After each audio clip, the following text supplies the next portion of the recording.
안녕하세요. 손가락 복음 선교의 지휘자 강사입니다. 오신 것을 진심으로 환영하며 해피 바이블을 열어가도록 하겠습니다. 오늘 친구들이 말씀의 제목은요. 771강 100세 시대 지나 천년 시대 지나 영원한 나라 옴이라는 제목으로 하나님의 말씀을 나눠보는 시간을 갖도록 하겠습니다. 지난 시간에 100세 시대하고 천년 시대를 말씀을 드렸죠. 오늘은 영원한 나라에 관해서 알아보도록 하겠습니다. 시편 145편 13절을 보시게 되면 주의 나라는 영원한 나라이니 주의 통치는 대대에 이르리이다. 그래서 영원한 나라가 있다는 것을 말씀을 드리고요. 다니엘서 4장 3절에도 보시게 되면 크도다 그 이적이요 능하도다 그 기사요 그 나라는 영원한 나라요. 영원한 나라가 존재한다는 것을 말씀을 드리고요. 누가복음 1장 33절에도 보시게 되면 영원히 야곱의 집에 왕노릇 하실 것이며 그 나라가 무궁하리라. 무궁하다는 것은 영원한 나라를 상징한다는 것을 말씀을 드립니다. 그러면 잠시 동안 지난 시간에 했지만 100세 시대에 관해서 말씀을 드리도록 하겠습니다. 이사야 65장 20절 그 중간에서부터 보시게 되면 100세에 죽는 자가 아이겠고, 지금은 100세를 산다고 하면은 장수한다고 하죠. 근데 이곳에서는 100세에 죽는 자가 아이라고 했고요. 100세 못 되어 죽는 자는 저도 받은 것이라고 했습니다. 그러면 이러한 곳이 어디냐면 여기 이사야 65장 20절이잖아요. 17절에 가서 보시게 되면 보라 내가 새하늘과 새 땅을 창조하나니, 그래서 새하늘 새 땅인데 100세에 죽는 자가 아이가 있다는 것을 볼 때 죽는 새하늘 새 땅이라는 것을 말씀을 드리고요. 이곳에서는 그들이 가옥을 건축하고 그것에 거하겠고 포도원을 재배한다고 했습니다. 가옥을 건축하고 포도원을 재배한다는 것을 볼 때 이 세상의 연장이라는 것을 말씀을 드리고요.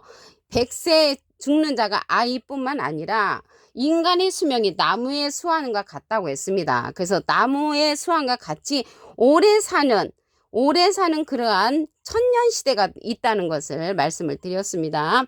그러면 천년 시대를 지나서 이제 영원한 나라가 오는데 말씀을 보도록 하겠습니다. 계시록 20장 6절을 보시게 되면 이 첫째 부활에 참여하는 자들은 복이 있고 거룩하도다. 둘째 사망이 그들을 다스리는 권세가 없고 도리어 그들이 하나님과 그리스도의 제사장이 되어 천년 동안 그리스도 더불어 왕노릇한다고 했습니다. 그래서 그리스도로 더불어 왕노릇하는 자들은 천년의 시대를 지나는데 이 천년의 시대에 참여하는 자들이 첫째 부활에 참여하는 자들이라고 했습니다. 그 첫째 부활에 참여하는 자들이 천년을 누리고 영원한 나라까지 갈 수가 있는데, 그러한 자들은 하나님과 그리스도의 제사장이 되는 그러한 자라고 말씀에 기록되어 있습니다. 그러면 여기 100세에 죽는 자가 아이고 나무의 수완과 같은 그러한 새하늘 새 땅이 있는가 하면은 죽음이 없는 새하늘 새 땅도 있습니다. 죽음이 없는 새하늘 새 땅이 영원한 나라라는 것을 말씀을 드립니다. 계시록 21장 4절을 보시게 되면 모든 눈물을 그 눈에서 씻기심에 다시 사망이 없고, 다시 사망이 없는 것은 영원한 나라가 이제 존재하지요. 애통하는 것이나 곡하는 것이나 아픈 것이 다시 있지 아니하리니 처음 것들이 다 지나갔습니다. 처음 것들이 다 지나갔다고 하니까 이 세상에 있는 모든 것이 없어지는 것이 아니고요. 만물을 새롭게 하신다고 했습니다. 계시록 21장 5절을 보시게 되면 보좌에 앉으신 이가 가라사대 보라 내가 만물을 새롭게 하니라. 그 새롭게 하는 것은 있는 것을 새롭게 하는 것이지 없어진다는 것이 아니라는 것을 말씀을 드립니다.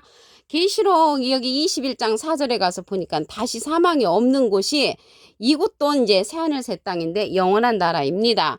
계시록 21장 1절에 보시게 되면 내가 새하늘과 새 땅을 보니 처음 하늘과 처음 땅이 없어졌고 바다도 다시 있지 않더라. 그래서 새하늘 새 땅의 처음 것들이 다 없어졌다고 했는데 이 하늘하고 땅은 영원히 있습니다.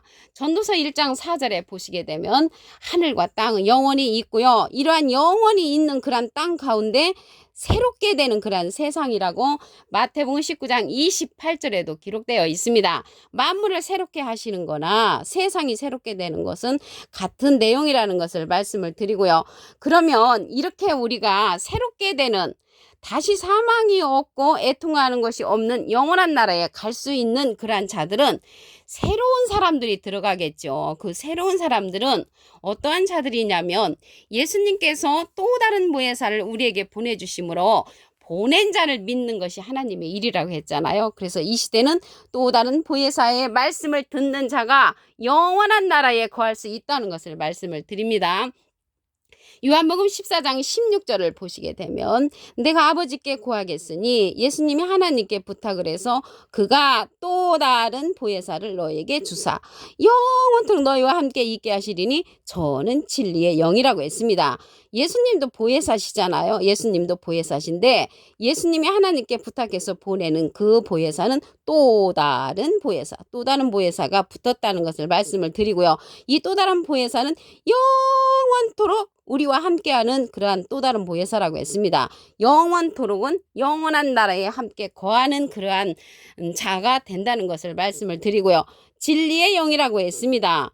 그런데 여기에서 보혜사가 나왔는데요. 이 보혜사라는 뜻은 대언자라는 그러한 뜻을 갖고 있습니다. 요한일서 2장 1절 그 중간에서부터 보시게 되면 누가 죄를 범하면 아버지 앞에서 우리에게 대언자가 있으니 대언자 앞에 조그만하게 3자가 있습니다.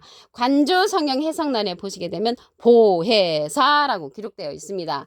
이 보혜사는 파라클레트거든요. 헬라어로는 파라클레토스로 곁에 파라와 부름받은 클레토스라는 말의 합성어로 도움을 주기 위해 곁에 부름받은 자, 사람을 상징한다는 것을 말씀을 드리고요. 라이프 성경 백과사전에는 컴포터 위로자, 카운셀러 상담자, 미래를 중보자, 헬퍼 돕는 자, 서플리케이터 탄원자라는 이름을 갖고 있는 것이 보혜사라는 것을 말씀을 드립니다. 그래서 보혜사가 대언자니까요. 예수님은 하나님의 대언자 보혜사시고요. 예수님의 대언자는 또 다른 보혜사입니다.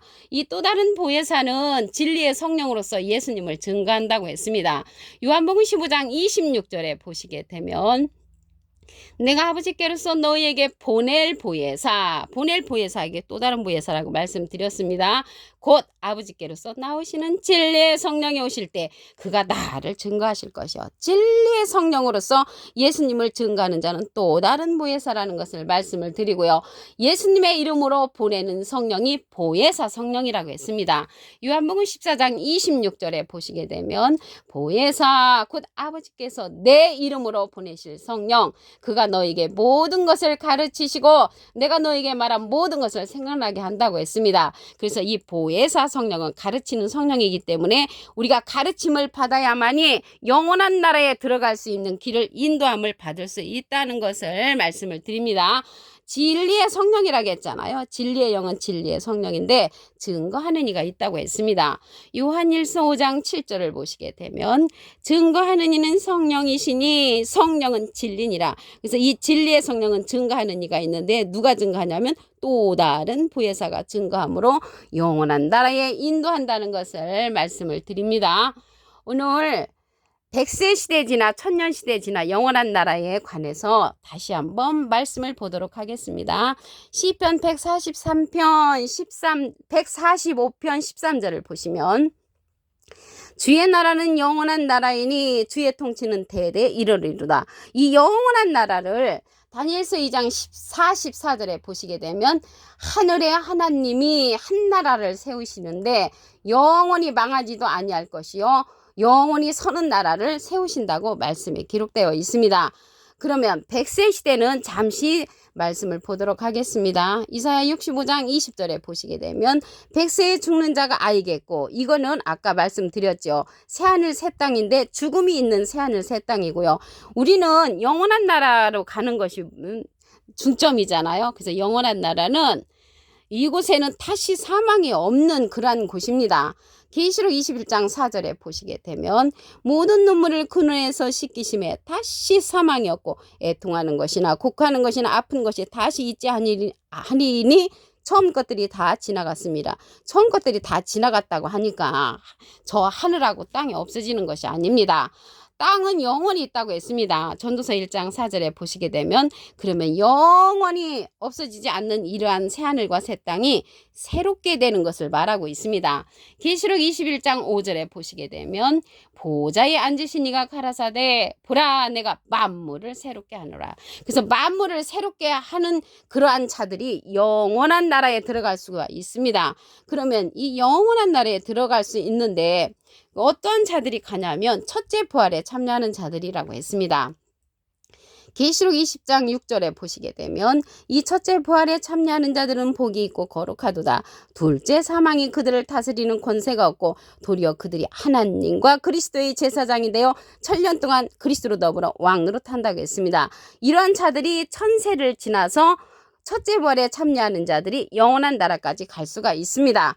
그러면 어떠한 자의 인도를 받아야 이 영원한 나라에 들어가냐면 예수님께서 또 다른 보혜사를 우리에게 보내주신다고 했으므로 또 다른 보혜사의 인도를 받아야 합니다. 요한복음 14장 16절에 보시게 되면 내가 아버지께 구하겠으니 그가 또 다른 보혜사를 너에게 주사 영원토록, 영원토록은 영원한 나라죠. 영원토록 너희와 함께 있게 하시리니 저는 진리의 영이라. 예수님은 우리와 3년 동안만 같이 계셨었잖아요. 그래서 영원토록 함께 있는 그 성령은 또 다른 보혜사로서 진리의 영이라고 했습니다. 이 보혜사라는 뜻은 대언자라는 뜻이죠. 요한 1서 2장 1절 그 중간에서부터 보시게 되면 누가 죄를 범하면 아버지 앞에서 우리에게 대언자가 있으니 곧 의로우신 예수 그리스도시라. 그래서 대언자는 이 보혜사라는 뜻을 갖고 있고요. 예수님은 하나님의 대언자시고요. 또 다른 보혜사는 예수님의 대언자로서 예수님을 증거한다고 했습니다. 요한복음 15장 26절에 보시게 되면 내가 아버지께로서 너에게 보낼 보혜사는 또 다른이 붙었습니다. 또 다른 보혜사 곧 아버지께로서 나오시는 진리의 성령이 오실 때 그가 나를 증거하실 것이요. 예수님을 증거하는 성령은 또 다른 보혜사로서 진리의 성령이라고 했고요. 예수님의 이름으로 보내는 성령이라고 했습니다. 요한복음 14장 26절에 보시게 되면 보혜사 곧 아버지께서 내 이름으로 보내실 성령 그가 너희에게 모든 것을 가르치시고 내가 너희에게 말한 것을 모든 것을 생각나게 한다고 했습니다. 그래서 이러한 성령은 또 다른 보혜사로서 진리의 영이라고 했잖아요. 진리의 영은 진리의 성령인데 이 진리의 성령은 모든 진리 가운데로 인도한다고 했습니다. 요한복음 16장 13절에 보시게 되면 진리의 성령이 오시면 너희를 모든 진리 가운데로 인도하시리니 그가 자유로 말하지 않고 오직 듣는 것을 말하시며 장래를 우리에게 알려준다고 했습니다. 그래서 이러한 장래를 알려주는 또 다른 보혜사는 증거하는 이라고 말씀에 기록되어 있습니다. 요한 1서 5장 7절에 보시게 되면 증거하는 이는 성령이시니 성령은 진리니라. 그 예수님은 비둘기 같은 성령을 받으셨지요. 그래서 비둘기 같은 성령을 받으신 예수님이 증거하는 이로써 또 다른 보혜사를 보내주시고 또 다른 보혜사는 진리의 성령으로서 우리를 모든 진리 가운데로 인도하심으로 영원한 나라로 인도하는 그러한 자라는 것을 말씀을 통하여 알 수가 있습니다. 예수님은 마태복음 3장 16절에 보시게 되면 비둘기 같은 성령을 받으셨습니다. 그래서 우리가 영원한 나라에 가는데 뿅 하고 어느 미지의 세계로 올라가는 것이 아니고요. 이 영원한 나라는 세상이 새롭게 되는 그러한 가운데 이루어지는 것이지 우리가 뿅 하고 하늘로 진짜 저 하늘로 올라가서 지낸다고 그렇게 생각하시는 분들이 많은데 그렇지 않고요. 이 땅에서 이루어지는 그리스도의 나라입니다. 계시록 11장 15절에 보시게 되면 세상 나라가 그리스도의 나라가 되어 영원토록 1000년 동안 왕노릇하는 그러한 시대가 온다는 것입니다. 계시록 20장 4절에 보시게 되면 내가 보좌들을 보니 거기 앉은 자들이 있어 심판하는 권세를 받았더라. 이 우상에게 경배 아니하고 이마순에 그의 패를 받지도 아니한 자들이 1000년 동안 왕노릇하는 그러한 시대가 되는데 이 영원한 나라의 인도함을 받아야 할 자는 예수님께서 보내시는 또 다른 보혜사의 인도함을 받아야 한다는 것을 말씀을 드렸습니다. 오늘 771강 100세 시대 지나 1000년 시대 지나 영원한 나라가 온다라는 제목으로 하나님의 말씀을 나눠보는 시간을 가졌습니다. 감사합니다.